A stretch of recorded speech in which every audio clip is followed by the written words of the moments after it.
Merci beaucoup gars yi ñu ngi leen di nuyu yéen ñëpp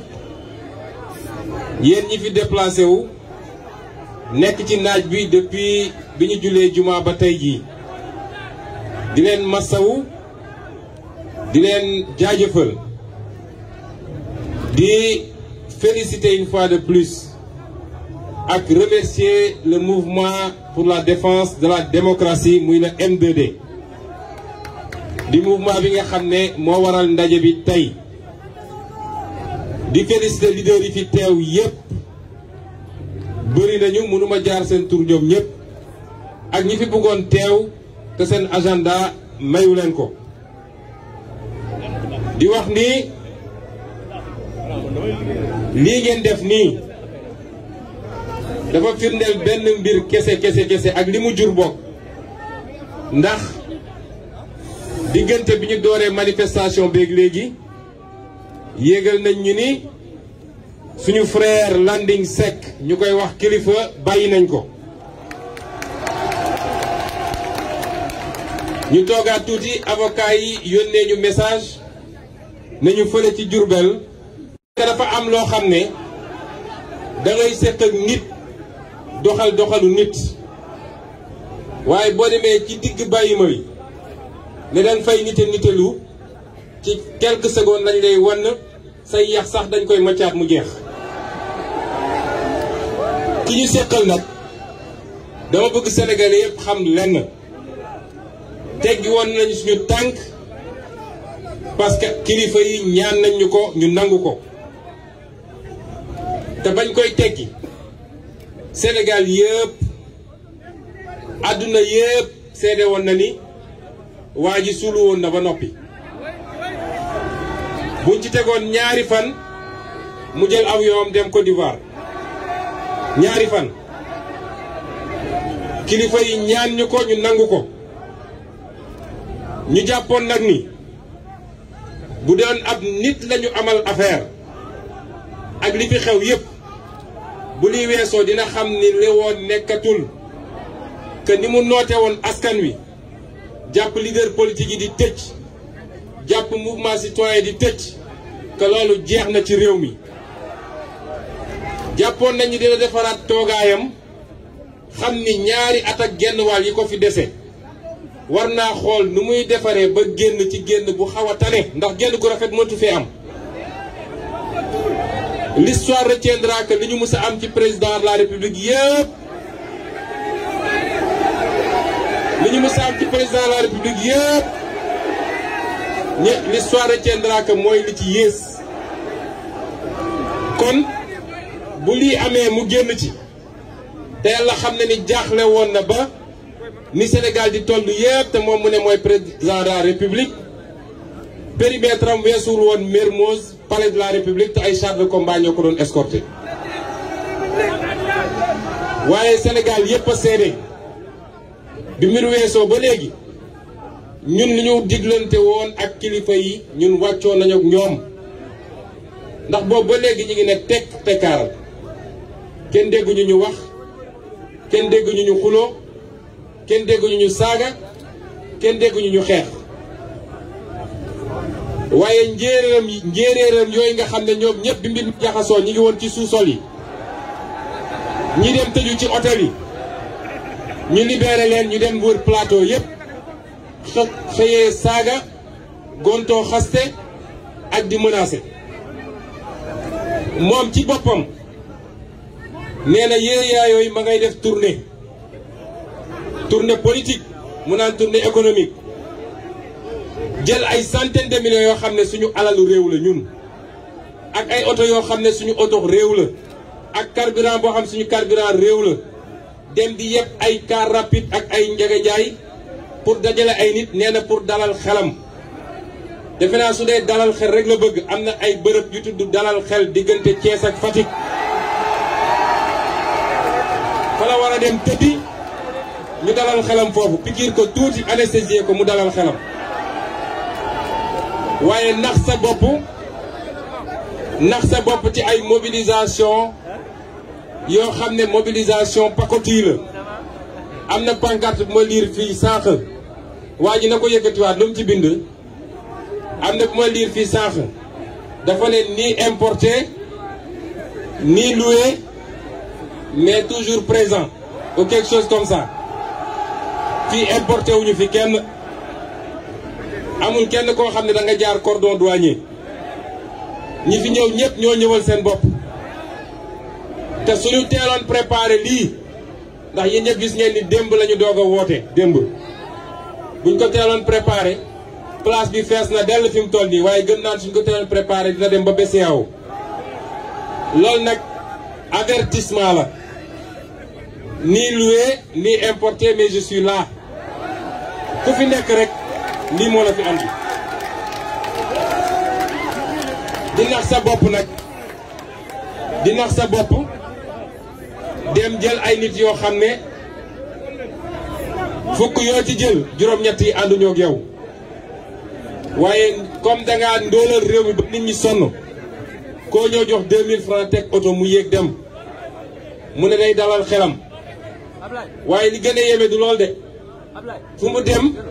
taxaw tëkku Sénégalais yi fu mu dem taxaw tëkku Sénégalais yi te bi mu jaaxle ba jaaxle moo woo kilifa diine ne leen wax leen wala làmbaay ñaaw nit dangay am jom nit dafay am jom ñàkk jom weesuwul biñ lay lamb yu métti yaa ngi tëju fi nga tëju fu ne nga woote fa wàllu bi ñu demee ba may la tuuti oxygène nga ñëw di tëkku nit ñi di leen menacer. waaye ma dalal xelu Barthélémy Diaz li ma waxoon waxaat ko Macky Sall tuuti na torop ci teñu ñun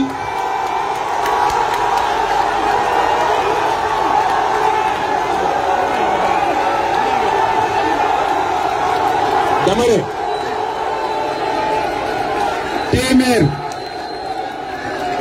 ne téeméer yu mel ni Macky Sall boo leen dajee woon ma wax la ko Barthélémy Diaz tuuti na pour tere ñu ñun ñu mën a nekk candidat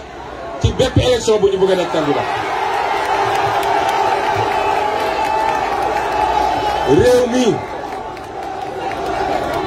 réew mi may leen ma rek ma yeggali parce que 19h lañ ñu may te dañu bëgg a nekk ñu discipliné dama ne réew mi benn sénégalais rek laa xam ni tey ñëpp xam nañu dootul doon candidat ci réew mi te sénégalais boobu dafa am tur am sant mooy kan benn sénégalais la amul beneen moom la ñu am firnde bu leer nañ ni réew mi dootu fi nekk candidat wala dina dox suñu kaw cadavre pour nekk candidat ci réew mi. kon ñu wax leen ni état de grâce bi jeex na te dafa am loo xam ne dootuñu ko nangul kenn. moom mënul jël suñu alalu réew jël suñuy oto jël suñu force de sécurité di lambari ci biir réew mi ba pare rek dañu tere ñun ñuy def suñuy daje loolu dootu fi am. Kaolack laa jóge sànq bu ma demee nee nañu préfet Kaolack nee na tant que moo fay préfet manifestation du fa am.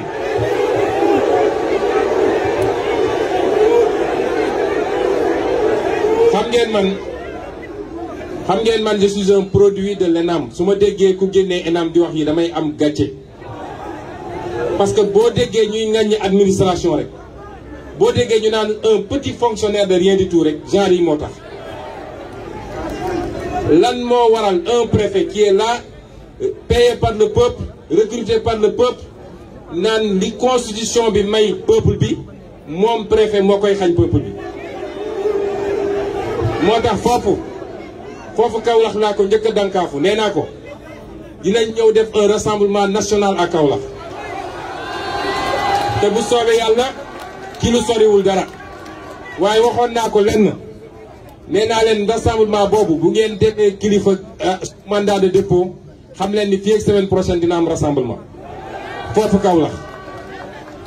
ñu sant yàlla biñ ko wàccee biñ ko bàyyee noonee nag la ñuy exiger ñi nga xam ne ñoom la ñu téye tey ba tey te ma leen di lim ñi nga xam ne ñi nga Ziguinchor muy ki ñuy wax Demba Diédhiou di Abdourahmane Diallo di Mohamed Mané Babacar Diagne ak ñi des Diourbel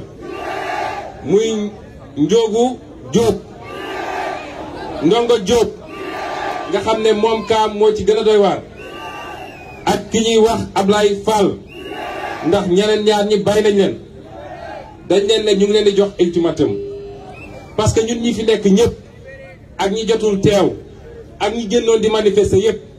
dañu war a xam ni ñun ñëpp on est le même corps. gis nga bu ngeen engagé wu ci benn direction général du bàyyi soldat soldat du bàyyi général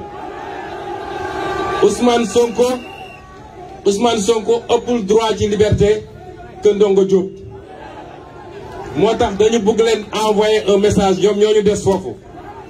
lañ ci war a def yëpp ñu ngi koy def ba léegi ci jël ay avocat ci jàppale leen ñoom ak seen njaboot dama leen bëgg wax ni on ne vous lâchera jamais te dama bëgg ñu xam ni lii manifestation bi avertissement la tant que wàccu ñu leen peut-être semaine prochaine day tombeek 23 juin bi nga xam ne dañu bëgg a def rassemblement exceptionnel pour fàttali Sénégalais que Macky Sall a trahi toutes les promesses du 23 juin amul bu mu ci respecté mais li ci tegu bu ñu génnee ci 23 juin bu dee ñiy wàcc ñu leen parce que amul lan ma war a tax ñu jàpp leen amul dañoo nekk ci réew moo xam ne Macky Sall dafa am justice am dañuy jàpp nit justice fenkal ko ay layal ko wala fenkal ko ay greffe ak ay chef yu ñuy yokk kilifa biñ koy jàppee ñaari mbir la ñu waxoon ne dafa participer à une manifestation non autorisée ak beneen bu ñàkk fayda dem yóbbu ko retour de parquet démb ñu delloo siwaat ko yokk si ñett parce que suñu paree dañuy woo ministre de la justice mu ne yokku leen ci lii yokku leen ci lii yokku leen ci lii une justice qui crée et qui fabrique des faits et qui fabrique même des preuves pour rek faagaagal ay nit loolu mënatuñu ko nangu ci Sénégal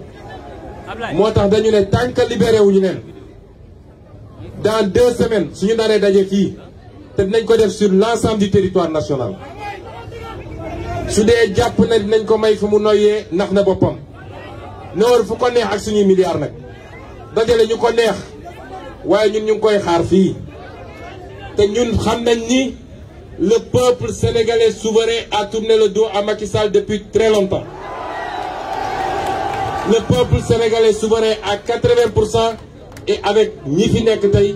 muy le regroupement des patriotes du Sénégal ak foo mënti bokk ci parti politique. ñiy wax nag ni au-delà de li ñu woote ci ñu libérer les otages politiques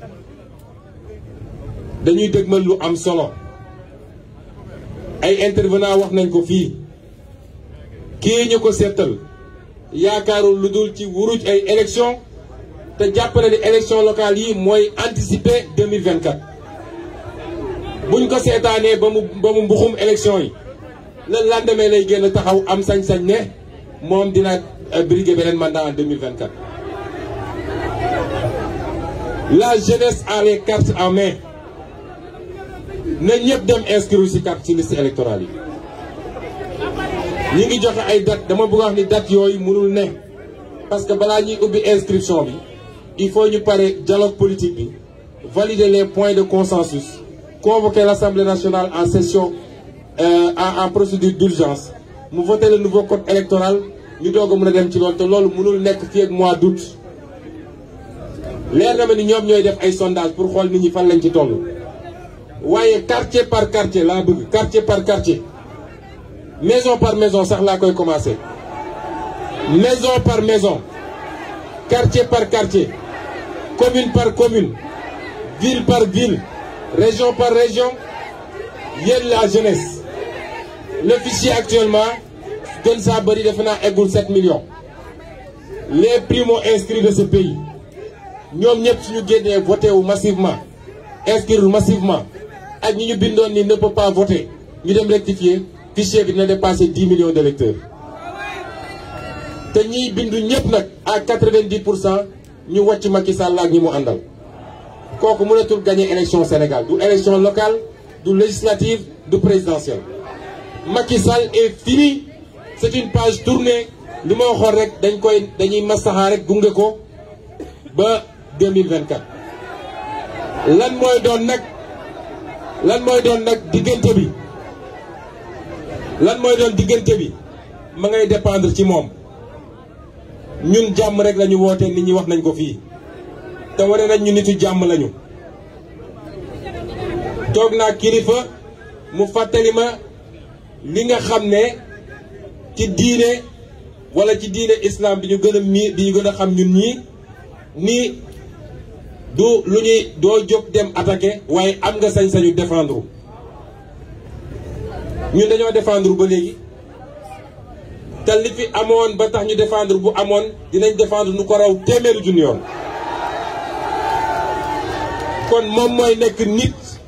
ñi ànd ak moom nekk nit mu bëgg ñu woo ci leneen nag dinañu fekk ci loolu su yaakaaree nag day dalal xelam ci tournée ak recruter ay 3000 policiers 3000 gendarmes dem ñu jox ko ay armes mu ñëw su jàppee ni loolu mun na téye un peuple ndax na boppam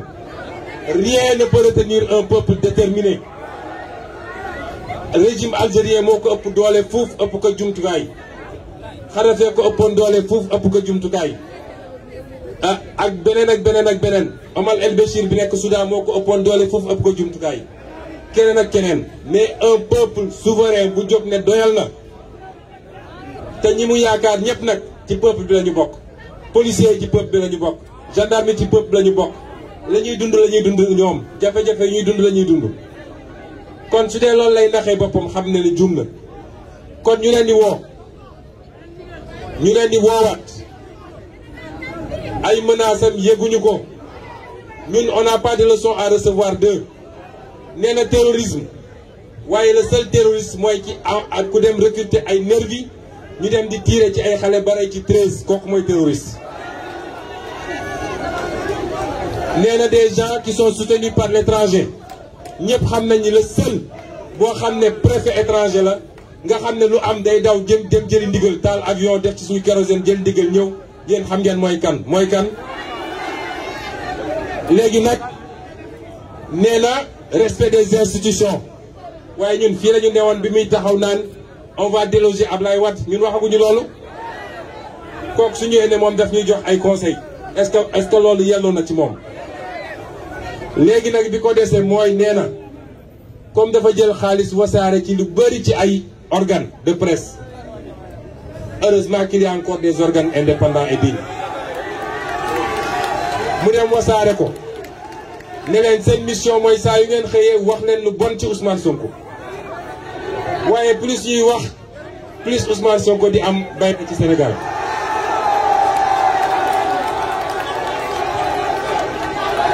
ndax loolu du fi gulet ñu ne loolu doyatul ñu ne léegi comme loolu doxul te ñu gis ni nag am na benn mbir moo xam ne nee nañ ku ñuy wax Mark Zuckerberg moo ko fi créé waaye dafa mel ni yàllaa ko andi rek muy xéewal nee na léegi booboo ko tere nelaw waay dama ne nit dafay am jom te di fàttaliku démb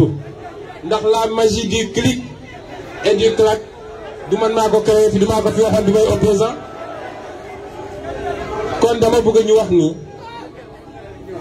yéen ñëpp laay waxal sama frère Bougane wax na lu jëm ci lu ñuy dëgmalee élection yooyu M2D du plateforme politique M2D dafa di plateforme boo xam ne dafa dajale ay mouvement citoyen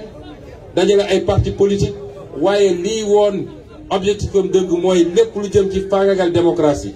ak lépp lu jëm ci yorin gu ñaaw gu ñu yor réew mi ñu jëlee ko fi waaye acteurs politiques yi ñoom man am naa certitude ni ñi war a ànd nañu ànd ci élection législative yi locales yi te gëm naa ni li ëpp solo ci ñi nekk ci opposition bu soobee ciy bind am naa yaakaar ni dinañu ànd te dinañ fi duma Macky Sall ak ñi mu àndal duma goo xam ne dañuy wax 2009 du dara nañ ko teg fële man loolu laa gëm lu ñuy liggéey la nag waaye yéen ñii nga xam ne yéenay ndeyu mbilu gi du ñun yéen a nekk ci terrain bi di def porte à porte yéen nekk ci terrain bi di wax ak sénégalais yi lenn rek lañ leen di ñaan na ngeen am confiance ci seeni leader politique xam leen ni lii ñu sumb te ñu daj ci lu ne te ñu ñàkk ci lu ne duñ ko mus a tayle duñ ko mus a yàq duñ ci mus a def loo xam ne lu koy yàq la loolu rek laa leen ñaan li ci des préparé wu leen fagaru leen parce que bu soobee yàlla Macky Sall wiiri jaare xam nga leen am na ko wax léegi tappale yi muy def yëpp jaru ko parce que wàcc daanoo ci gën a gaaw est-ce que ñun ñëpp d'accord nañu 2024 dina am élection présidentielle kan moo sañ ne fii 2024 du fi am élection présidentielle te dàq élection teewul élection dina am moo tax ñun nañu nekk ci ñu nekk rek di liggéey nañu dànk fanaanal nañu daas fanaanal nañu waajal bu soobee yàlla élection dina am ci réew mi te 2022 bi élection mënul ñàkk man dama wax ko fii léegi je suis député à l'Assemblée nationale j'ai été élu au mois de juillet 2017 au mois de juillet 2022 ma delloo leen seen caabi oto delloo leen seen carte je ne serai plus député dans ce pays.